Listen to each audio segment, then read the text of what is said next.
जय हिंद दोस्तों, आप सभी का स्वागत है एक बार फिर से आपके अपने YouTube चैनल पर। दोस्तों आज हम लेकर के आए हैं आपको S400 का 300 किलोमीटर का शॉट। ये तो हमारा टाइटल है दोस्तों। आज हम आपको बताएंगे इसमें 3 भारतीय रक्षा के मजबूत स्तंभों के बारे में। बताएंगे आपको सबसे पहले कि किस तरीके से भारत ने ऑपरेशन सिंदूर के तहत पाकिस्तान के अबेक्स सिस्टम को S400 से 300 किलोमीटर दूर, भारतीय सीमा से 300 किलोमीटर दूर ही मार गिराया था।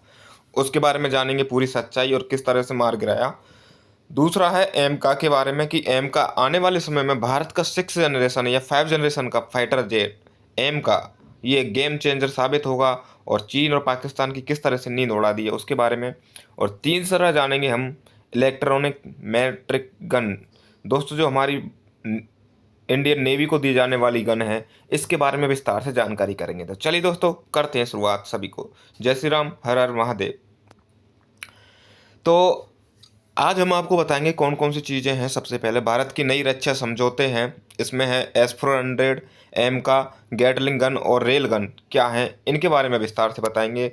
और इन सभी का समन्वय कैसे होने वाला है, भारतीय सेना की या रक्षा का किस तरीके से एकदम मजबूती प्रदान होगी और स्वदेशी विकास होगा, और इसमें पूरा का पूरा किस तरीके से हम और आगे आत्मनिर्भर बनते जा रहे हैं। तो करते हैं शुरुआत। सबसे पहले S400 वायु रक्षा का नया स्तंभ जिसने ऑपरेशन सिंदूर के तहत कीर्तिमान स्थापित किए। दोस्तों आज हम बता रहे हैं आपको S400 का पाकिस्तान में गदर मचाने वाला किस तरीके से पाकिस्तान के अंदर S400 ने 300 किलोमीटर अंदर पाकिस्तान के अबेक सिस्टम को मार गिराया। जे एक भारतीय वायुसेना के S400 जो ऑपरेटर है उसने बताया है, तो उसकी जानकारी आपको हम देने जा रहे हैं।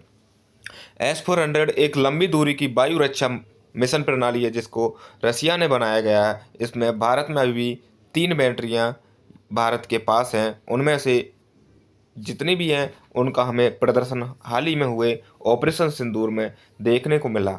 और यह दुश्मन के विमानों, मिसाइलों और ड्रोन को 400 किलोमीटर दूर तक यानी दूरी से बेअसर कर उनको हवा में ही नष्ट करने की क्षमता रखता है। भारत ने ऐसे अपनी वायुसेना को सुरक्षा को और मजबूत करने के लिए हमेशा हमेशा तक दूसरे देश से आने वाले 400 किलोमीटर दूर ही टारगेट को हिट करके वहीं पर विफल करने में भारत ने इसमें उच्च दक्षता हासिल की है। इसे रसिया से खरीदा गया है। अब आपको बता दें कि 300 किलोमीटर के अंदर HVT को मार गिराने का क्या सच्चाई है और क्या है। भारतीय यानी कि एक भारतीय S400 ऑपरेटर के बयान के अनुसार S400 ने 300 किलोमीटर के अंदर एक उच्च लक्ष्य उच्च मूल्य लक्ष्य यानी कि हाई वैल्यूएशन लक्ष्य को टारगेट को सफलतापूर्वक मार गिराया। दोस्तों अब बताया जा रहा है कि ये क्या हो सकता है, तो इसमें बताया जा रहा है कि ये पाकिस्तान का अबेक सिस्टम हो सकता है, या फिर रिफ्यूलिंग वाला टैंकर विमान हो सकता है, या फिर कमांड पोस्ट जैसे महत्वपूर्ण हवाई ठिकाने शामिल हो सकते हैं, जिनको भारतीय वायुसेना के जो ऑपरेटर है उसके द्वारा जो जानकारी दी गई है ये 100% सत्य है कि पाकिस्तान का या तो टैंकर विमान मारा गया है या एक अबेक सिस्टम को मार गिराया गया है। वो भारतीय सेना ने ये कर दिखाया किस तरीके से पाकिस्तान के अंदर 300 किलोमीटर तक एक टारगेट को हिट करके दिखाया। यह घटना S400 की सटीकता और भारत की सीमा पार मारक क्षमता का एक प्रमाण साबित हो चुका है। और इसको देख करके पाकिस्तान की और चीन की नींद उड़ी हुई है, और साथ में उनके साथ रहने वाले अमेरिका की भी नींदें उड़ी हुई है। किस तरीके से भारत ने इतना अंदर जा कर के उसको मार गिराया था। अब जानते दोस्तों इसका सामरिक महत्व क्या है। यह प्रणाली भारत की अपनी हवाई सीमा से ही दुश्मन की सीमा क्षेत्र में नो फ्लाई जोन बनाने की क्षमता रखती है। दोस्तों इसका मेन मकसद है कि अगर भारत ने अगर इसको बॉर्डर पे टारगेट सेट कर दिया, ये भारत का बॉर्डर है, तो यहाँ से ये 400 किलोमीटर तक रेंज में देख सकता है और 300 किलोमीटर के अंदर अंदर पूरे किसी भी टारगेट को हिट कर सकता है। यानी कि पाकिस्तान की सीमा में जाए बिना ही पाकिस्तान की सीमा के अंदर नो फ्लाई जोन स्थापित कर सकता है। अगर कोई भी पाकिस्तान का फाइटर जेट हो या रिफ्यूलिंग टैंकर हो या अबेक सिस्टम हो जो ऑल ये रडार होता है एक तरीके का, उनको डिस्ट्रॉय करने में भारत के पास ये कैपेबिलिटी हासिल है। आने वाले समय में S-500 भी भारत में आने की संभावना है। इसके लिए हमें ऊपर एक वीडियो दिया, आई बटन में आपको आ रहा होगा, S-500 के बारे में पूरा जानकारी आपको उसमें मिलेगा। यह दुश्मन को भारत के खिलाफ हवाई हमले की योजना बनाने से पहले ही सोचने पर मजबूर करता है कि अगर हमने योजना बनाई तो भारत किस तरीके से 300 किलोमीटर अंदर तक ही हमारे प्लेन्स को मार गिरा सकता है। यह क्षेत्र भारत की सैन्य श्रेष्ठता को साबित करता है कि भारत अब पहले वाला भारत नहीं रहा, अब घर में अंदर जाकर ठोकता है, वो भी 300 किलोमीटर अंदर तक ही। अब जानते हैं इसमें दोस्तों, आज हम बताएंगे आपको एमका का परिचय, यानी कि एमका प्रोजेक्ट क्या है और एमका क्या नहीं है, तो इसके बारे में आपको आज हम बताएंगे।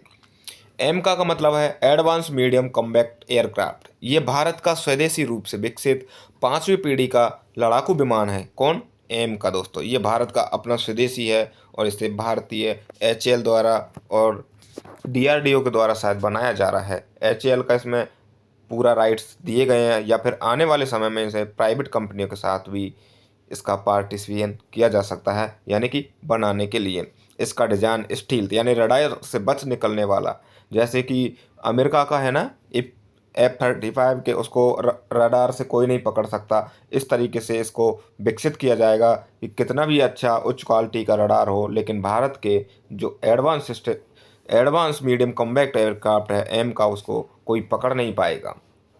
सुपर क्रूज यानी कि ध्वनि की गति से भी तेज रफ्तार से उड़ने में सक्षम होगा और उन्नत सेंसर पर केंद्रित होगा, और आने वाले समय में एम का 2 यानी कि 6th जनरेशन का प्लान भी भारत के द्वारा बनाया गया है। दोस्तों आज बताते हैं कि हथियार खाड़ी में आंतरिक ईंधन, जो कि मेन खबर है आज, इसके बारे में हम आपको विस्तार से बताएंगे कि भारत ने एमका में एक ऐसा सिस्टम लगाया है कि हर किसी में एक रिफ्यूलिंग सिस्टम होता है, यानी रिफ्यूलिंग टैंक एक होता है, लेकिन भारत ने एमका में 2 रिफ्यूलिंग टैंक लगाए हैं। वो भी ऐसा जगह पर टैंक लगाया है कि आने वाले समय में अगर किसी भी देश में से आत होता है तो उसको एक एक बम के हिसाब से यूज किया जा सकता है। कि यह पहली बार है कि जैसे कि इसमें आपको दिख रहे होंगे, ये रिफ्यूलिंग टैंकर दिख रहे होंगे, ये हथियारों के साथ में लोड किया गया है, यानी कि कहीं अलग ना लगा करके इसको हथियारों के साथ में अटैच किया गया है। आने वाले समय में किसी भी क्षेत्र पर गिराने के रिफ्यूलिंग टैंकर को गिरा कर उस पर मिसाइल छोड़ने से वहाँ पर बहुत बड़ी हानि पहुँचाई जा सकती है। तो आपको बताते हैं क्या है, ये दुनिया का पहला 5वीं पीढ़ी का विमान होगा, यानी भारत का पहला अपना स्वदेशी होगा जिसके हथियार रखने की जगह में ही ईंधन टैंक होगा। यानी दोस्तों पहला दुनिया का होगा कि जिसमें हथियार रखने वाले स्थान पर ही अपना रिफ्यूलिंग यानी टैंकर होता है वो वहीं पर रखा जाएगा। इससे विमान की रेंज और उड़ने की क्षमता बढ़ जाएगी। दोस्तों क्या होता है, अगर जैसे ही हम रिफ्यूलिंग टैंकर को नीचे पटक देते हैं तो भारत का ये विमान है या किसी भी देश का विमान है वो और तेज़ गति से जाता है, क्यों? इसमें वजन होता है, फ्यूल भरा होता है। तो अब इस जगह पर लगाया जा रहा है कि वहाँ से ऑलरेडी ही इसकी तेज़ होगी स्पीड, स्टील क्षमता और बेहतर होगी, क्योंकि बाहरी ईंधन टैंक लगने की ज़रूरत नहीं पड़ेगी। इसको लगाने के बाद में कहा जा रहा है कि अब हमें कोई भी भारी टैंक जिसे हमें बाहर से दिखाई दे वो लगाने की ज़रूरत नहीं पड़ेगी, और इसकी आवाज़ से भी तेज़ गति के साथ में ये फ्लाई कर सकता है। दुश्मन को चकमा देने, स्टील तकनीक के विकसित होने में ये पूरा रूप से परिपूर्ण है। अब हम आपको बताते हैं कि भारत की हवाई शक्ति का भविष्य क्या है। एमका के विकास से भारत ने दुनिया के उन चुनिंदा देशों में शामिल कर दिया जाएगा जो 5वीं पीढ़ी के विमानों का डिजाइन और निर्माण करते हैं, जैसे रूस, चाइना, अमेरिका और फ्रांस जैसे देशों में भारत शामिल हो जाएगा। यह मेक इन इंडिया और आत्मनिर्भर भारत की ओर पहला कदम और एक बहुत अच्छा कदम माना जा रहा है, बहुत बड़ा कदम माना जा रहा है, क्योंकि ये भारत का स्वदेशी होगा और ये अपने आप को एक भारत के लिए गर्व का क्षण है। चलिए दोस्तों, आज हम बताने आए हैं आपको स्वदेशी गैटलिंग गन का विकास, यानी कि स्वदेशी गैटलिंग गन क्या है और उसको किस तरीके से भारतीय नौसेना को सौंपा जा रहा है। तो चलिए इसके बारे में हम आपको बताते हैं। गैटलिंग गन एक उच्च गति वाली मल्टी बैरल तोप है जो बहुत तेज गति से गोलियां दाग सकती है। दोस्तों आप सभी सोचते होंगे कि ये गैटलिंग गन क्या है, गैटलिंग गन क्या है। तो गैटलिंग गन एक इतना फास्ट है कि बहुत तेज गति के साथ में इतनी गोलियां दागती है कि आप सोच भी नहीं सकते। इसका उपयोग हवाई जहाज़ों, हेलीकॉप्टरों और युद्धपोतों पर दुश्मन के विमानों या मिसाइल और ज़मीनी लक्ष्यों को मारने में इसका प्रयोग किया जाता है गैटलिंग गन का। क्योंकि ये इसकी गोलियां बहुत तेज़ गति से फास्ट रूप से जाती हैं कि ये विमानों में भी छेद कर सकती हैं। अब जानते हैं, आपको हम पूरा का पूरा बताएंगे ARDE का योगदान किस तरीके से है गेटलन में। रक्षा अनुसंधान और विकास प्रतिष्ठान ARDE ने इसे स्वदेशी गैटलिंग गन का विकास शुरू कर दिया है। किसने? ARDE ने इसका शुरू देश और DRDO ने मिल करके इनका प्रोडक्शन शुरू कर दिया गया है और इसको बनाना शुरू कर दिया है। इसके लाभ क्या हैं? विदेशों पर निर्भरता कम होगी। जिस तरीके से हम विदेशों से गैटलिंग गन का प्रयोग करते थे या मंगाते थे, अब विदेशों से आने वाली या मंगाने वाली गैटलिंग गन से हमारी स्वदेशी क्षमता बढ़ जाएगी। भारतीय विशिष्ट आवश्यकताओं के अनुसार इसे संशोधित कर सकेगा, यानी कि भारत आने वाले समय में किसी भी तरह का मॉडिफिकेशन करना है तो वो अपनी स्वदेशी गन है तो इसमें कर सकता है। लागत भी कम आएगी और गुणवत्ता भी अच्छी रहेगी और समय समय पर हम इसको अपडेट कर सकेंगे। अब बताते हैं कि भारत की बढ़ती आत्मनिर्भरता किस तरीके से दूसरे देशों पाकिस्तान और चीन की नींद उड़ा कर रखी है। यह परियोजना रक्षा क्षेत्र में भारत की आत्मनिर्भरता को दर्शाती है। यह भविष्य में हल्के लड़ाकू विमान और हेलीकॉप्टर के लिए एक महत्वपूर्ण हथियार साबित होगी।